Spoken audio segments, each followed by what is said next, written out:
हिंदी का जो चौथा एकम है, उठो धरा के अमर सपूतों। यह हमारी जो धरती है भारत माता, यह भारत माता के अमर सपूतों को नया निर्माण करने के लिए, आह्वान करने के लिए इस काव्य की समझौती इस काव्य में दी गई है। तो यह जो काव्य है चौथा, उठो धरा के अमर सपूतों, इसका जो कवि परिचय है, पहले मैं आपको यहाँ ये कवि परिचय देती हूँ। नाम है द्वारिका प्रसाद माहेश्वरी, जन्मस्थल है रोहता, आगरा, उत्तर प्रदेश। जन्म तिथि है 1 दिसंबर 1916, मृत्यु तिथि है 29 अगस्त 1998। साहित्य तो 6 काव्य संग्रह, 2 खंड काव्य, 26 बाल साहित्य, 3 कहानी संग्रह, यह उनका साहित्य है। प्रसिद्ध कृति बच्चों उनकी कौन कौन सी है? तो इतना ऊंचा उठो, माँ, यह वसंत ऋतु, कौन सिखाता है चिड़ियों को, उठो धरा के अमर सपूतों, चंदा मामा आ, हम सब सुमन एक उपवन के, इत्यादि उनकी प्रसिद्ध कृतियाँ है। यह काव्य है बच्चों उठो धरा के अमर सपूतों। यह जो काव्य है, इस काव्य में हमारा देश जब सदियों तक अंग्रेजों की गुलामी में गुलाम रहा, इस समय देश की बहुत बर्बादी हुई और अंग्रेजों ने हमारे पूरे देश को बर्बाद कर दिया। फिर 15 अगस्त 1947 को हमें ब्रिटिश सत्ता की गुलामी से मुक्ति मिली। इसके लिए कई अमर सपूतों ने अपने प्राण भी न्योछावर किए। सदियों के बाद हमें आज़ादी का जो यह सवेरा है यह देखने को मिला। तो उस समय की इस कविता में बात की गई है, उस समय की यह काव्य की रचना है। इसमें कवि ने देश के सपूतों को नया निर्माण करने के लिए कहा है। इस काव्य में प्रकृति के तत्वों से प्रेरणा लेकर अपने ज्ञान का उपयोग कर देश के सपूतों को नया निर्माण करने का संदेश इस काव्य के द्वारा उस समय दिया है। तो यह काव्य है वह आज़ादी के समय की रचना है। तो यह काव्य की समझौती है। मैं आपको काव्य का गान और साथ साथ उसकी पंक्ति के द्वारा उसकी समझौती दे रही हूँ इस वीडियो में। इकाई 4, उठो धरा के अमर सपूतों।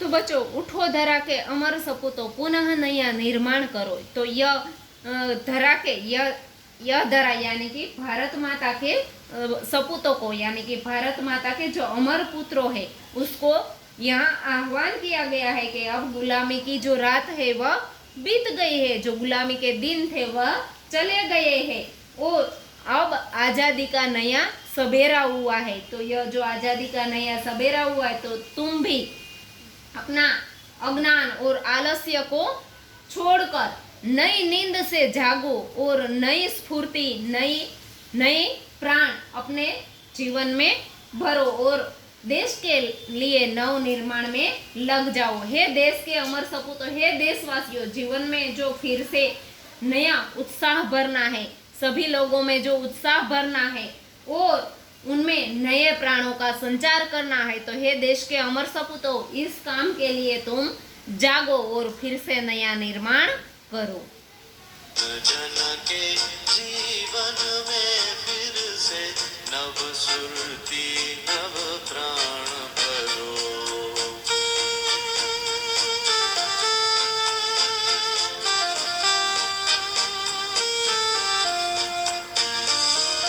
नई प्रातः है, नई बात है,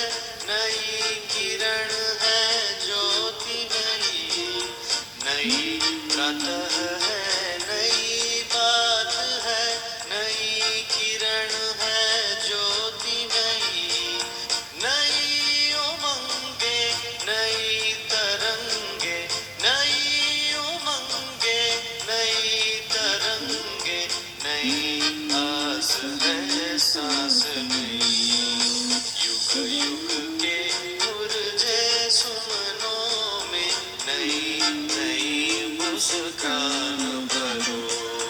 उठो धरा के अमर सपूतों, पुनः नया निर्माण करो।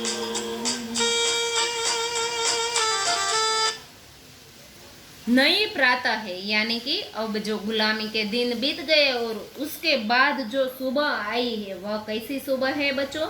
तो यह गुलामी के बाद की यानी कि आज़ादी की सुबह है, नई बात है।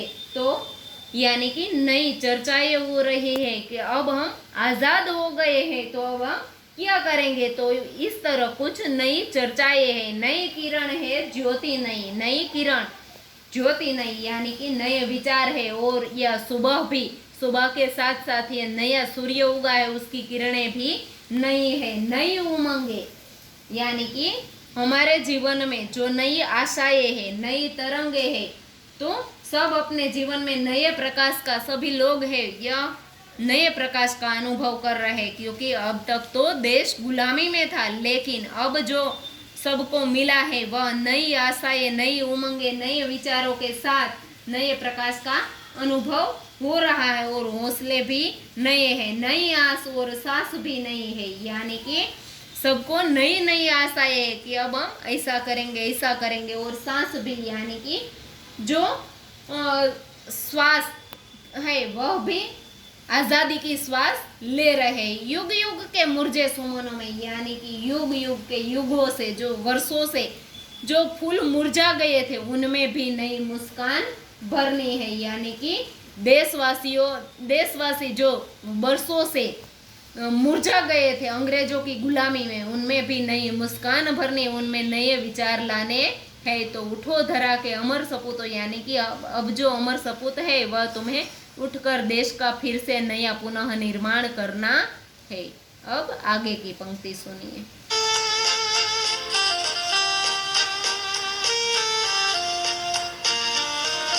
डाल डाल पर बैठ विहग कुछ नए स्वरों में गाते हैं। डाल डाल पर बैठ विहग कुछ नए स्वरों में गाते हैं। गुन गुन गुन गुन करते भौरे, गुन गुन गुन गुन करते भौरे, मस्त उधर मंडराते हैं। नवयुग की नूतन वीणा में नया राग नव गान भरो। उठो धरा के अमर सपूतों, पुनः नया निर्माण करो। डाल डाल पर बैठ विहग, विहग यानी कि पक्षी कुछ नए स्वरों में गाते हैं। यानी कि आज़ादी की इस सुबह में प्रकृति में जो पक्षी है वह भी कुछ इस तरह आनंदित हो गए हैं कि वह भी नए स्वरों में, यानी कि नए राग में गा रहे हैं। उसमें भी नवीनता देखने को मिल रही है। गुनगुन गुनगुन करते भौरे, मस्त उधर मंडराते हैं, यानी कि बागों में, उद्यानों में जो भौरे होते हैं वह भी अपनी मस्ती में मंडरा रहे हैं। नवयुग की नूतन वीणा में नया राग नवगान भरो।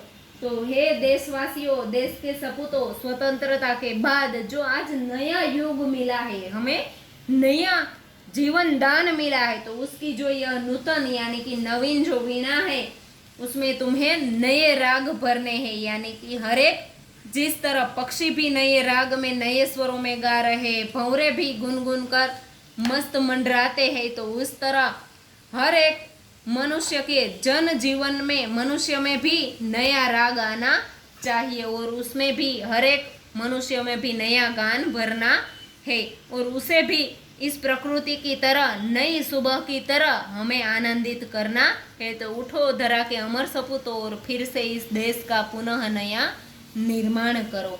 अब आगे की पंक्ति सुनिए।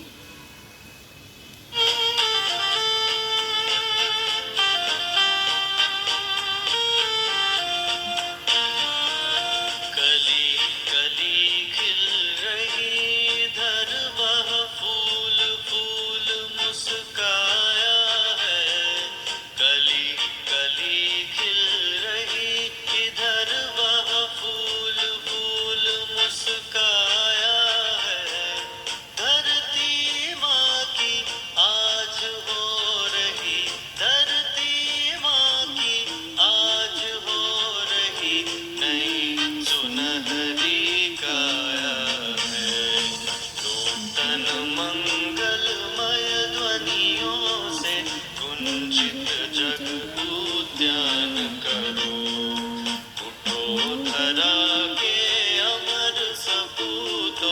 पुनः नया निर्माण करो।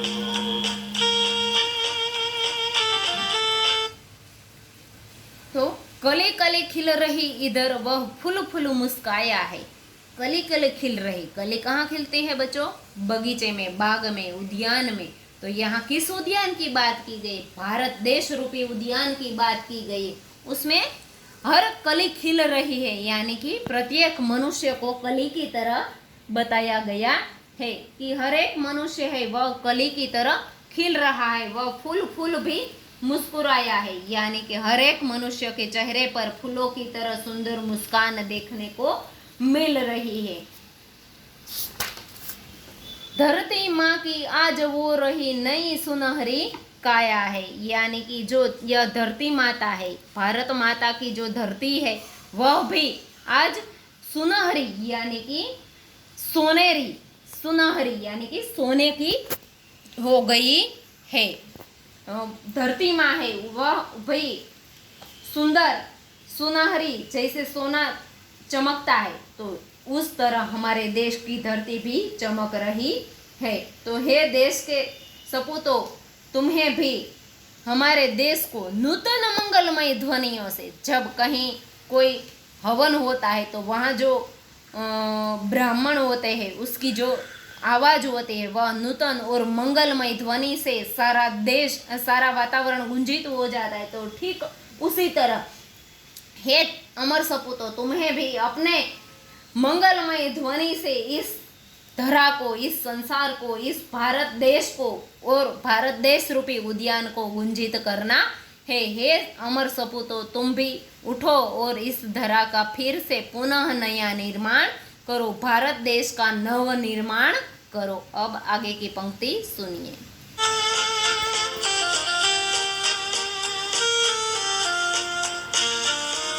सरस्वती का पावन मंदिर, शुभ संपत्ति तुम्हारी है।